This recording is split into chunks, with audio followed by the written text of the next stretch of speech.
Hello viewers.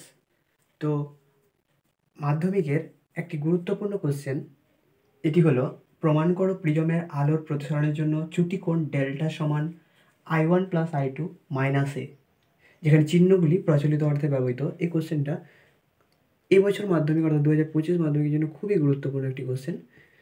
যারা ABTA বা WBTA বা কোশ্চেন ব্যাংক ঘেঁটেছে তারা জানে যে এই কোশ্চেনটা কতবার তারা পেয়েছে। তো এই কোশ্চেনটি সমাধান একদম পুরো নিখুঁতভাবে বুঝে নেবো আমরা এই ভিডিওর মাধ্যমে। তো শুরু করি।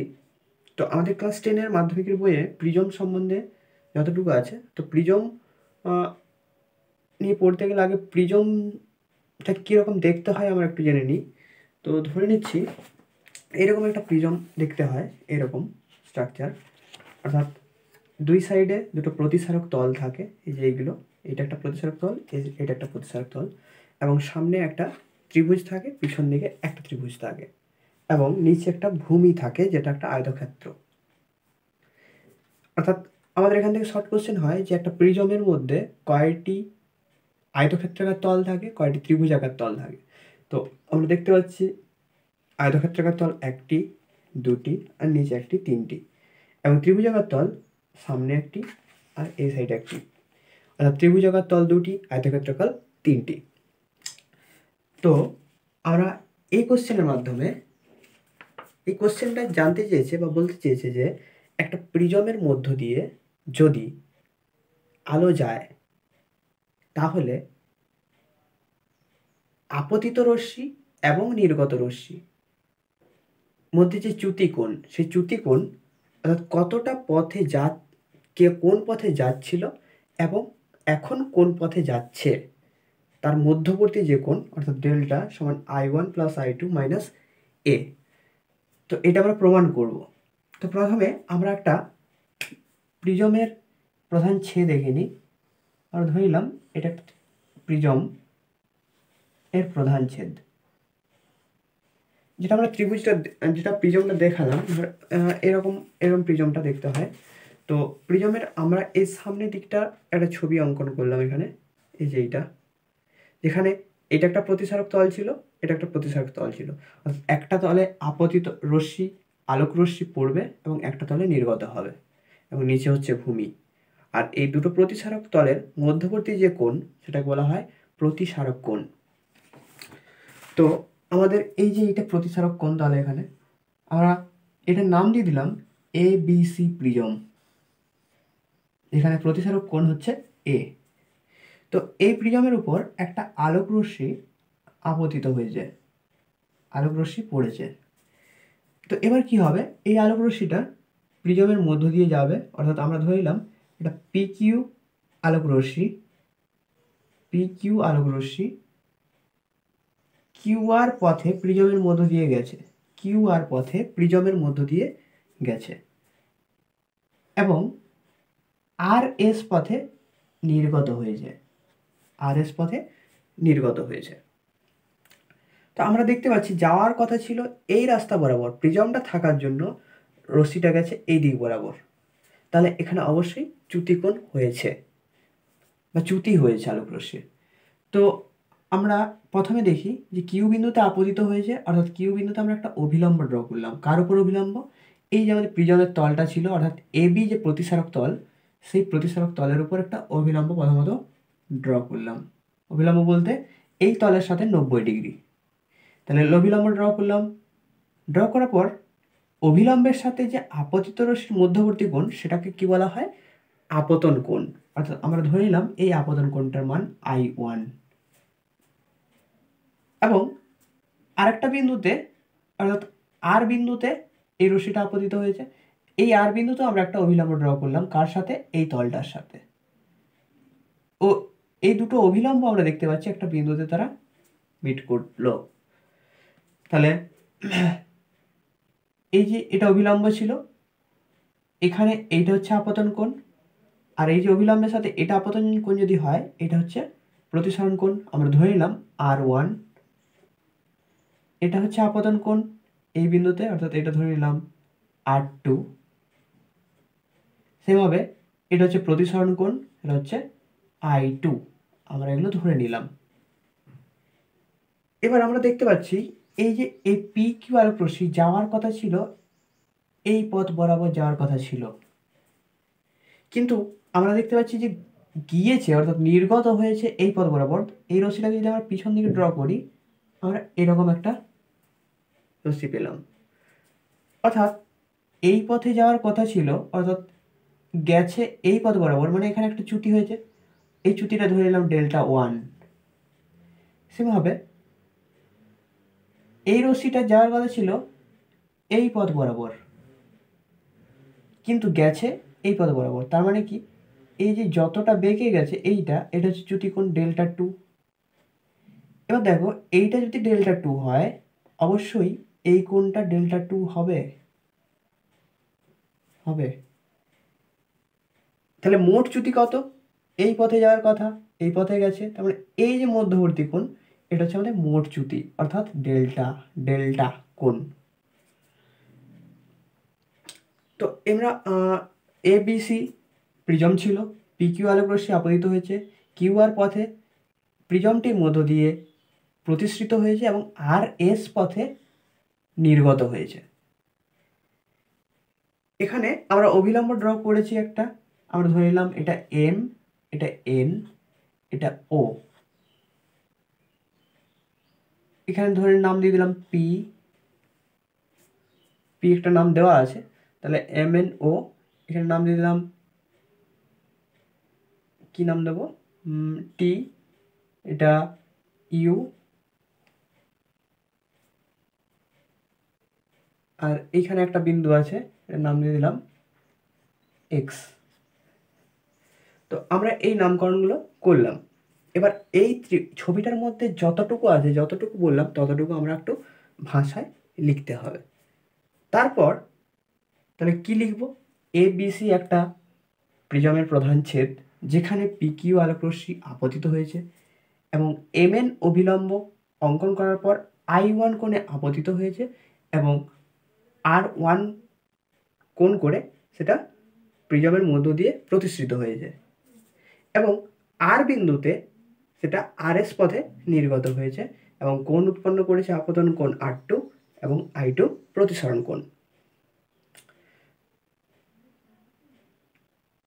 এবার আমরা যেটা করব, অর্থাৎ ভালো করে এই জায়গাটা, যে এখান থেকে আমরা দেখতে পাচ্ছি এই যে এইটা একটা ত্রিভুজ, ওপরে একটা ত্রিভুজ আছে দেখতে পেয়েছি, এটা একটা ত্রিভুজ, নিচে একটা ত্রিভুজ আছে দেখতে পেয়েছি, এবং একটা জিনিস সেটা হচ্ছে এইটা একটা চতুর্ভুজ হয়েছে, অর্থাৎ এই যে এইখান থেকে শুরু করে এইটা এইটা এইটা একটা চতুর্ভুজ অঙ্কিত আছে। তো এখানে তিনটে জিনিস নেব, দুটো ত্রিভুজ, একটা চতুর্ভুজ। তাহলে এখানে ছবিটার মধ্যে কি আছে ওই জিনিসটা লেখার পরে আমরা শুরু করছি, যে আমরা ধরে নিলাম এই যে প্রথমে এই ত্রিভুজটা নিচ্ছি, ইউ কিউ আর ত্রিভুজ, ইউ কিউ আর থেকে পাই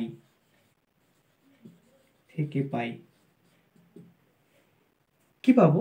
আমরা ত্রিভুজের একটা সূত্র পড়েছিলাম, উপপাদ্য প্রমাণ, যে একটা ত্রিভুজের বহিস্থ কোণ তার অন্তস্থ বিপরীত কোণদ্বয়ের সমষ্টির সমান হয়। তাহলে এখানে বহিস্থ যে কোণটি আছে ডেল্টা, তার অন্তস্থ বিপরীত কোণদ্বয় কত আছে? ডেল্টা ওয়ান আর ডেল্টা টু, তাদের সমষ্টির সমান হবে। অর্থাৎ আমরা বলতে পারি এখান থেকে যে ডেল্টা সমান delta one plus delta two. এবার ভালো করে দেখব যে ডেল্টা ওয়ানের মান কত আর ডেল্টা টু এর মান কত। ডেল্টা ওয়ানটা দেখো, এটা হচ্ছে অভিলম্ব, অভিলম্বকে আমরা ক্রস করেছি, মানে এই দিকের যে কোণটা আর এই দিকের টোটাল কোণটা সমান হবে। তাহলে শুধুমাত্র এই ডেল্টা ওয়ানটা কত হবে? আই ওয়ান থেকে আর ওয়ান যদি বিয়োগ করতে যেটা পাবো সেটাই, অর্থাৎ ডেল্টা ওয়ান সমান হয়ে যাবে I one minus R one হবে। সেমভাবে এখানে আছে ডেল্টা টু, ডেল্টা টু সমান কত লিখতে পারি?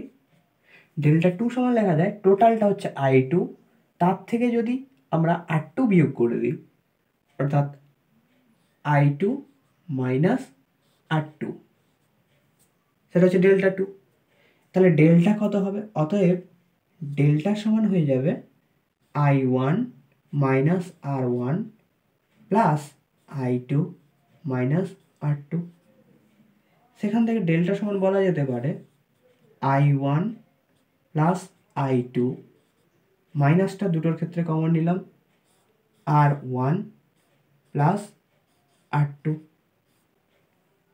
এবার আমাদের প্রমাণের বিষয় ছিল এই যে ডেল্টা সমান I1 প্লাস I2 মাইনাস এ, আমরা কিন্তু অনেকটা পেয়ে গেছি। ডেল্টা সমান I1 প্লাস I2 মাইনাস এর জায়গাতে আমরা পেয়েছি R1 প্লাস R2। এবার আমরা কি করব, এই যে R1 প্লাস R2 মানেই এ, সেটাকে প্রমাণ করে দেখাবো। তাহলে এটা আমরা 1 নম্বর সমীকরণ দিলাম। এবার চলে যাব নেক্সট, আমাদের এই ওপরের ত্রিভুজের কাজটা হলো। এবার নিচের যে ত্রিভুজটা ছিল QNR, তাহলে ত্রিভুজ QNR থেকে পাই। এখান থেকে কি লিখব, এখানে QNR থেকে আমাদের একটা জিনিস লিখতে হবে, যে এটা হচ্ছে ত্রিভুজের 3টি কোণের সমষ্টি হচ্ছে 180 ডিগ্রি। সবারই জানা আছে এটা। তো আমাদের তিনটি কোণ কি কি আছে, একটা হচ্ছে R1 কোণ দেখতে পাচ্ছি, একটা R2 কোণ, আর আরেকটার মান আমরা জানি না। তো আমরা ধরে নিলাম একটা হচ্ছে R1 প্লাস আরেকটা হচ্ছে R2 প্লাস আরেকটা হচ্ছে QNR, কোণ QNR টোটালটা হচ্ছে 180 ডিগ্রি। তাহলে এখান থেকে আমরা বলতে পারি যে কোণ QNR সমান 180 degree minus R1 plus R2 বলা যেতে পারে। এটা আমরা 2 নম্বর সমীকরণ দিয়ে দিলাম, 2 নম্বর সমীকরণ। এবার আমরা নেক্সট যেটা আছে চতুর্ভুজটা AQNR, এই চতুর্ভুজটা থেকে কি পাবো, তাহলে আমরা এই জায়গাটা একটু মুছছি।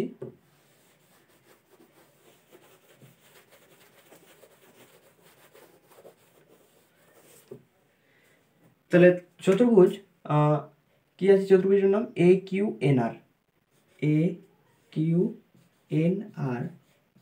চতুর্ভুজ থেকে পাই,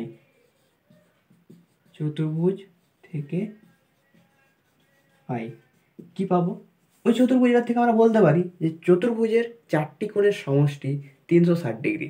তাহলে এখানে চতুর্ভুজের 4টি কোণ কি আছে, একটা কোণ তো এ ধরাই আছে, প্রতিসারক কোণ এ, প্লাস একটা কোণ কি আছে ভালো করে দেখবো একটু, AQN।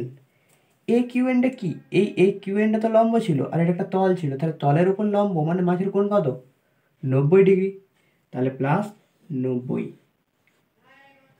প্লাস QNR, কোণ QNR রেখে দিলাম, প্লাস আর একটা কোণ কি আছে URN, তাহলে এটাও সেম ভাবে RNটা হচ্ছে লম্ব কার উপর, এই তলটার উপর, তাহলে মাঝের কোণ কত হবে 90 ডিগ্রি। এটা সমান কত হবে 360 ডিগ্রি বলা যেতে পারে এটা।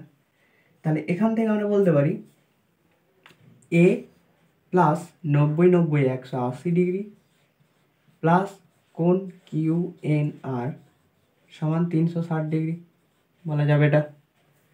তাহলে QNR সমান কত হবে, 360 থেকে 180 বিয়োগ, তার মানে 180 ডিগ্রি, এটা ওইদিকে চলে গেলে মাইনাস এ। এটা 3 নম্বর সমীকরণ দিলাম, 2 ছিল এখানে। তাহলে QNR সমান 180 মাইনাস এ, QNR 180 minus R1 plus R2। তাহলে এই 2 আর 3 তুলনা করে পাই,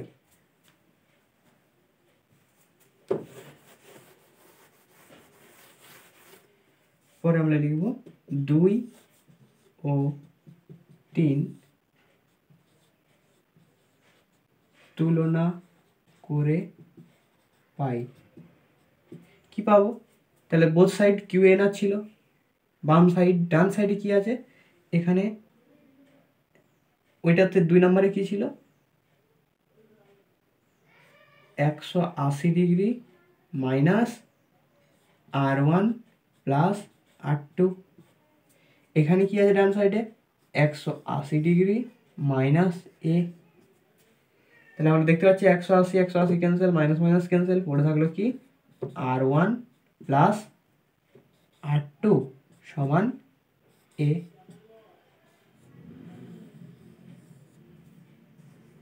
এবার আমরা লিখব R1 প্লাস R2 এর মান 1 নং সমীকরণে বসিয়ে পাই।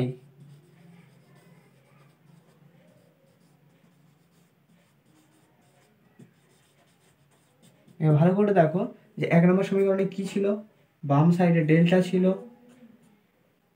ডেল্টা সমান I1 প্লাস I2 ছিল, মাইনাস R1 প্লাস R2 ছিল, তা R1 প্লাস R2 জায়গায় এ বসাবো, তার মাইনাস এ। এই হচ্ছে আমাদের এই প্রিজমের আলোর প্রতিসরণের জন্য চ্যুতিকোণের ডেল্টা সমান I1 প্লাস I2 মাইনাস এর প্রমাণ। Thank you.